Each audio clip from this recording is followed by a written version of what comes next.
tell you that it's over. You can probably see it in the way I stare, and I know if I come any closer, this is gonna be too much for us to bear. I don't need to tell you that it's over. You can probably see it in the way I stare, and I know if I come any closer, this is gonna be too much for us to bear.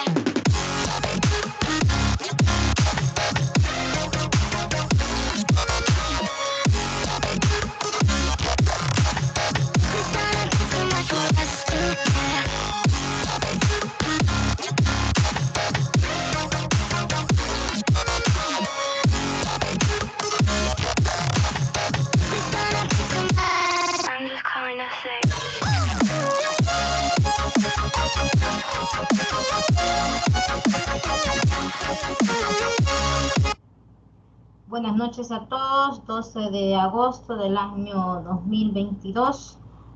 Vamos a continuar con el desarrollo de la asignatura de Educación y Sociedad, en esta oportunidad con un tema muy importante que nos tiene que llevar a la reflexión, a que analicemos los elementos que están a nuestro alrededor, que nos han sucedido como estudiantes, posibles situaciones a las que se van a enfrentar en su práctica docente y posteriormente en su ejercicio docente.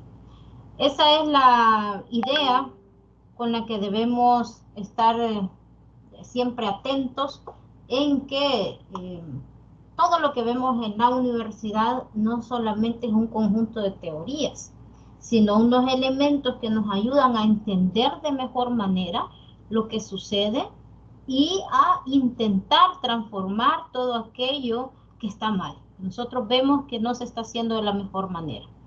Bueno, para eso tenemos que desarrollar nuestras habilidades del pensamiento, cuestiones que hemos hablado en otras ocasiones referidas a que el pensamiento se desarrolla.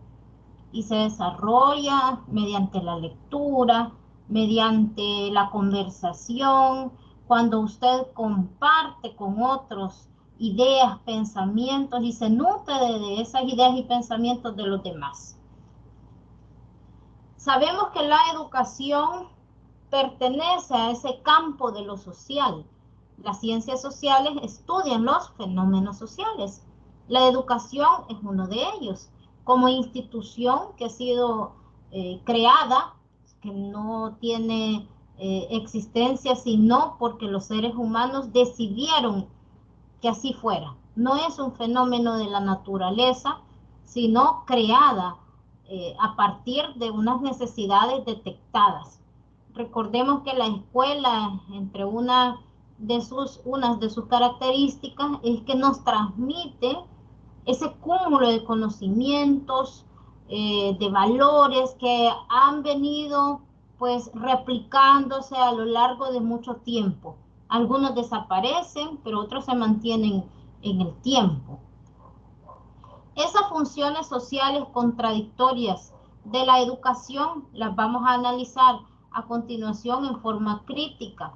Por supuesto, usted mediante, pues yo estoy hablando, vaya también revisando su material. Estamos desde la página 6 de la guía de lectura. Y también pues conversando con el texto, conversando conmigo. Como que si estuviésemos en vivo, haga anotaciones, si es necesario regresar a esta grabación, hágalo. El primer elemento de este análisis, ¿no?, acerca de las funciones sociales contradictorias de la educación es: la escuela cumple una función cultural. Bien, una función cultural. Cultura, la palabra, ese concepto, sabemos que se refiere a todo aquello que ha sido creado por los seres humanos y que se ha ido transmitiendo de una generación a otra. A eso es que le llamamos cultura. Hay elementos que terminan en una generación, por lo tanto no le llamamos cultura. ¿Pero qué se transmite?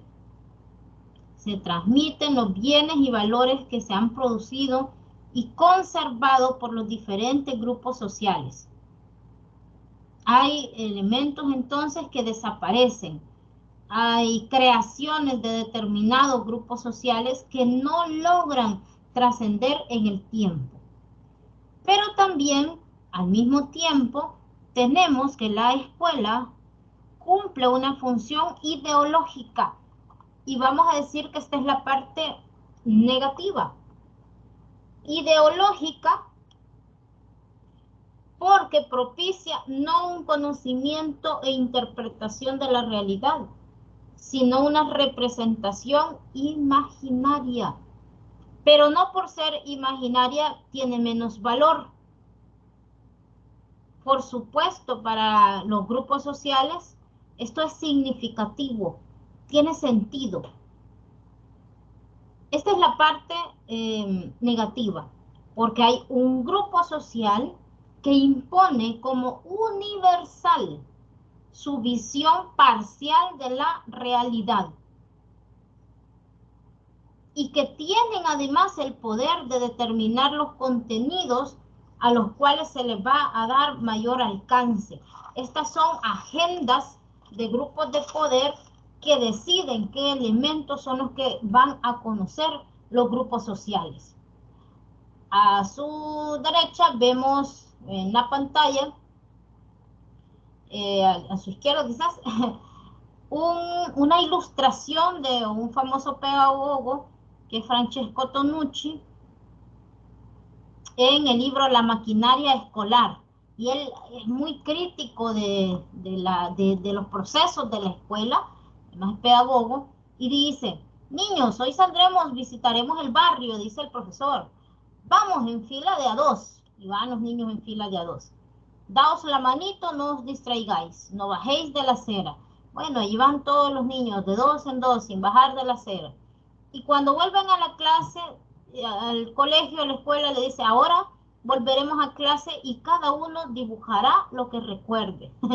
Y Tonucci dice: bueno, los niños lo que van a recordar es la cabeza, la nuca del resto de los compañeros. Bueno, algo así es esta función social ideológica. Nos dice para dónde mirar, qué debemos mirar. Y luego se disfraza con una aparente libertad, con una aparente posibilidad de conocer. Sin embargo, no es así. Tenemos otras funciones que serían la económica, productiva y la de control y dominio. Estamos ya en la página 7 de la guía de lectura. Cumplen una función económica porque entrenan y capacitan a los individuos para el trabajo productivo, o como diría Karl Marx, para dominar y transformar la naturaleza, porque eso es el trabajo. Y además porque nos permite satisfacer las necesidades que tengamos de todo tipo, lo que se puede comprar con dinero. Esa es la función económica productiva. Sin embargo, sabemos que desde hace algunos años, bueno, antes nos decían, si usted va a la escuela, usted tiene mayor oportunidad de conseguir un empleo y de salir de la pobreza.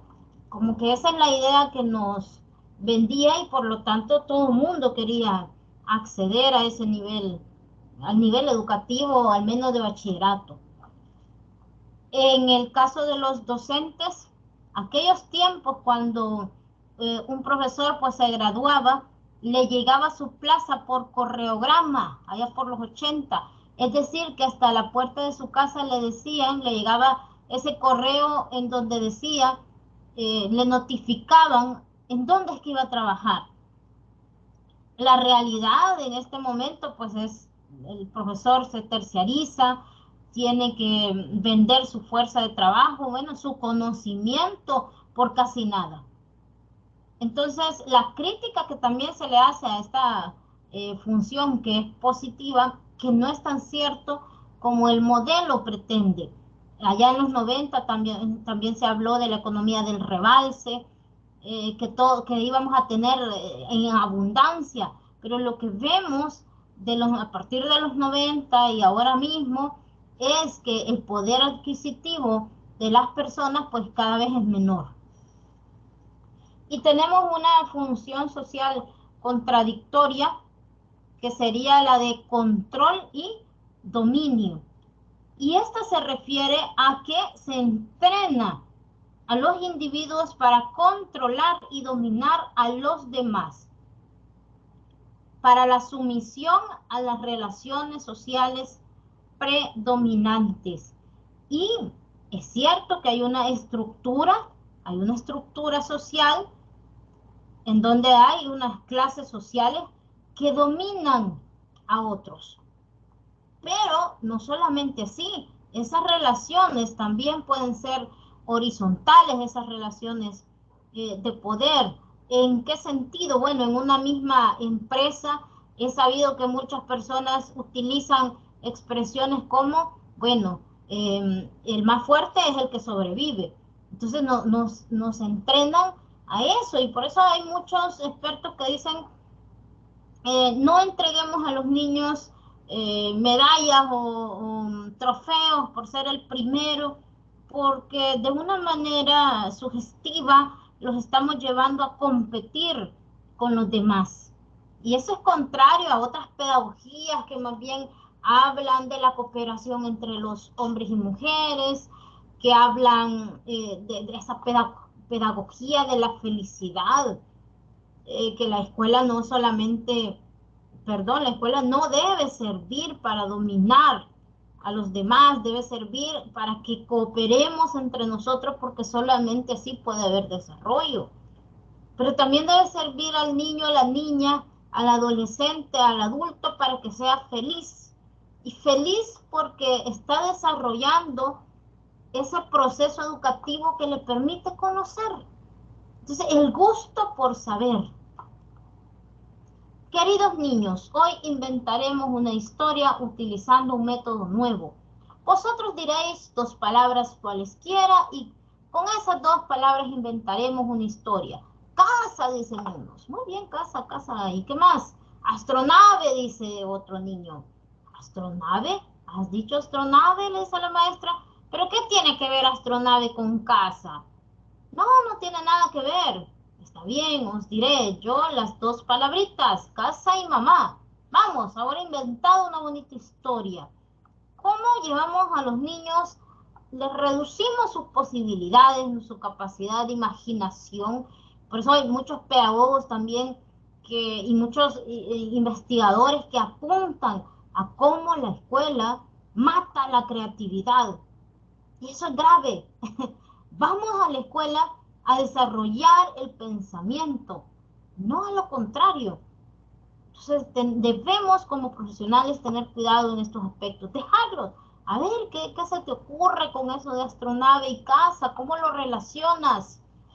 Sí, a dejar que se desarrolle el pensamiento y enseñarles a los niños que equivocarse no es un problema. El error es una oportunidad de aprendizaje. La escuela también es socializadora y es política.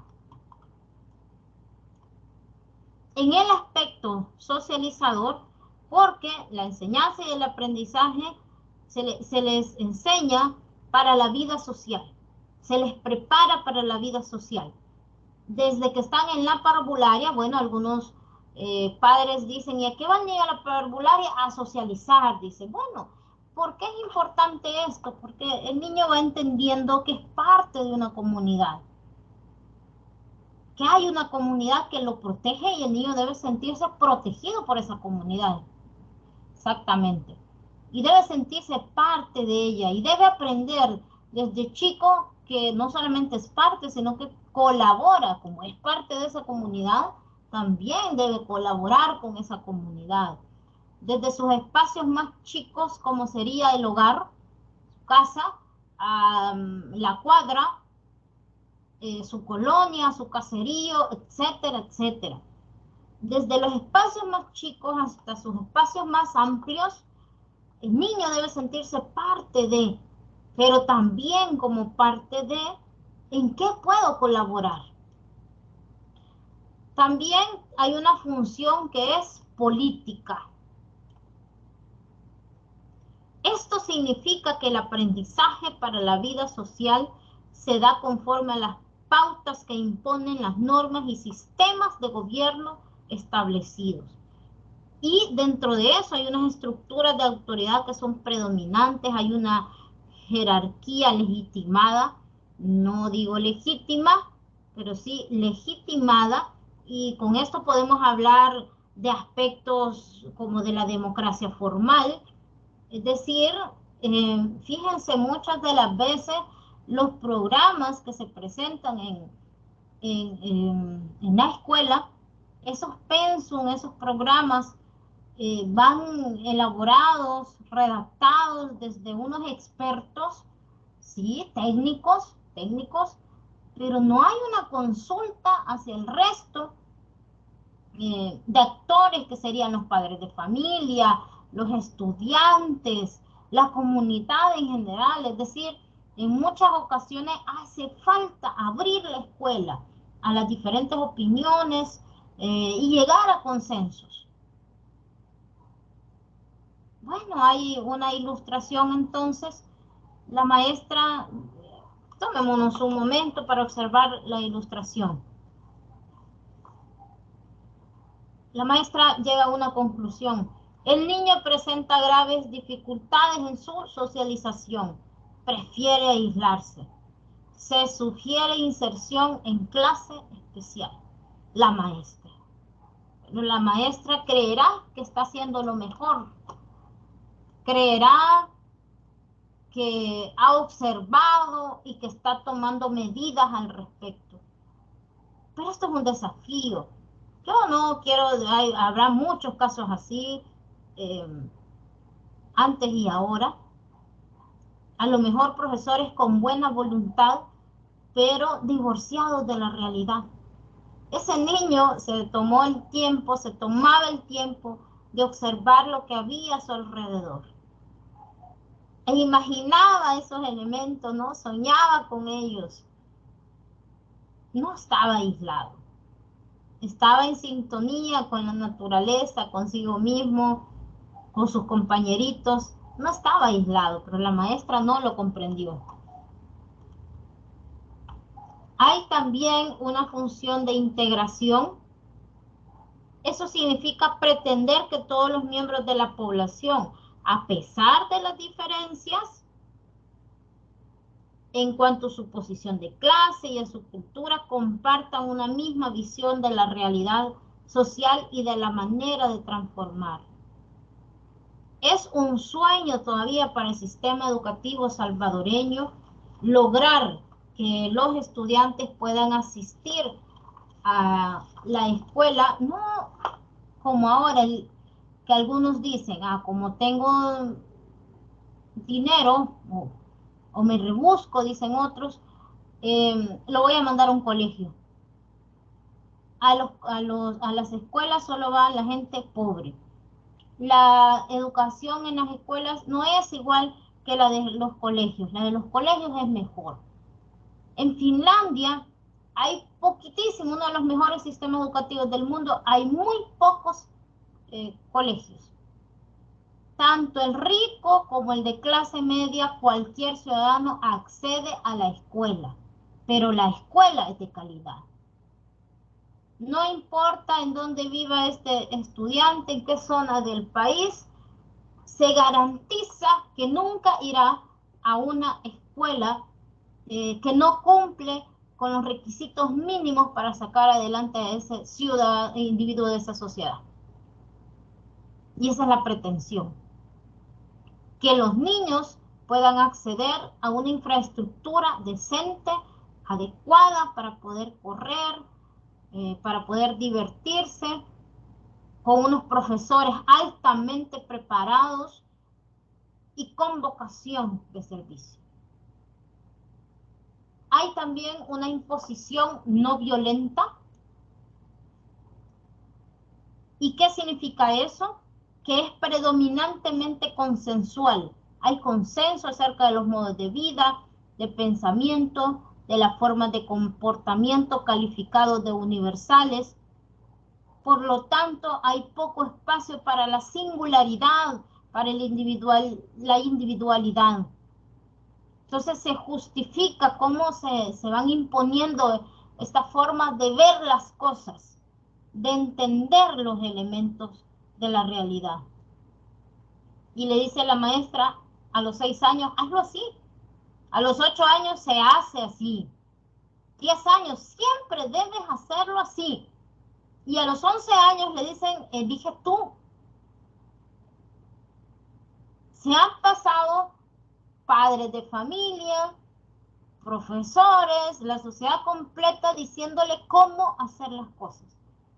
De tal manera que cuando llega a los 11 años y alguien le dijo, elige tú.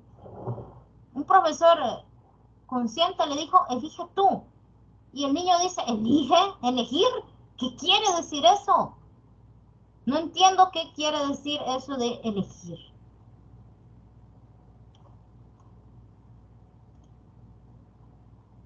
También hay una función de redistribución social. Esto es para detectar las mejores habilidades y capacidades individuales, para orientar a los individuos independientemente de su origen familiar hacia las posiciones sociales que puedan desempeñar y de mejor manera. En China, un sistema educativo donde se rastrea las primeras evaluaciones propiamente dichas como ahora se entienden. Y este sistema de evaluación se administraba a los futuros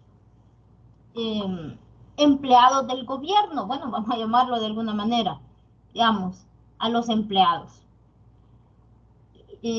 A los funcionarios públicos.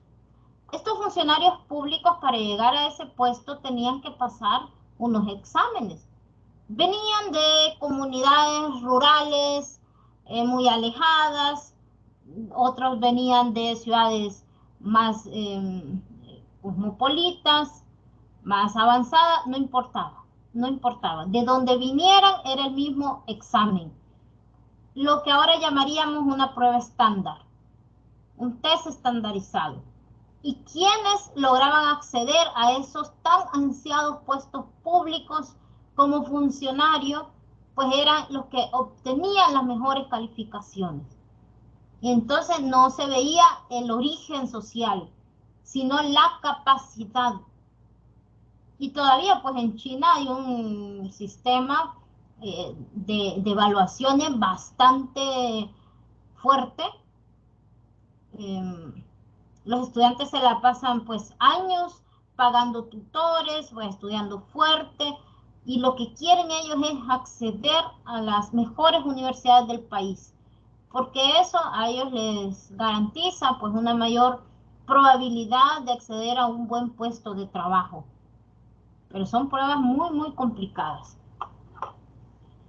En el país pues hay una enorme deuda con estos niños que son talentos, pero sí, se sacan buenas notas, pero no hay muchos lugares en donde se tomen a todos estos niños y se les dé las oportunidades, las becas, los estímulos, el acompañamiento de los expertos para poder realmente acceder a una buena universidad, a la carrera que desean estudiar, a becas en el extranjero, etcétera. También hay una labor de legitimación. ¿Eso qué significa? Se legitima la selección social predominante precisamente porque esta última se realiza conforme a los criterios y procedimientos avalados por los procesos educativos. Y vemos que la escuela, como legitima, le dice a los estudiantes que tú no eres bueno, es que tú eres tonto, tú no tienes lo suficiente, y va expulsando a esas personas. Se piensa que el que no logra llegar a una universidad es porque no tiene las capacidades. Sin embargo, muchas veces esas capacidades no estamos hablando de lo intelectual, sino de lo económico. Entonces, la lucha debe ser por tener una educación gratuita para aquellos que no tengan esas posibilidades económicas, pero que sí tienen el potencial intelectual para desarrollarse en una carrera que les gusta. Bueno, hasta ahí llegamos con la clase de este día. Espero que la hayan disfrutado y nos vemos en la siguiente clase en presencial.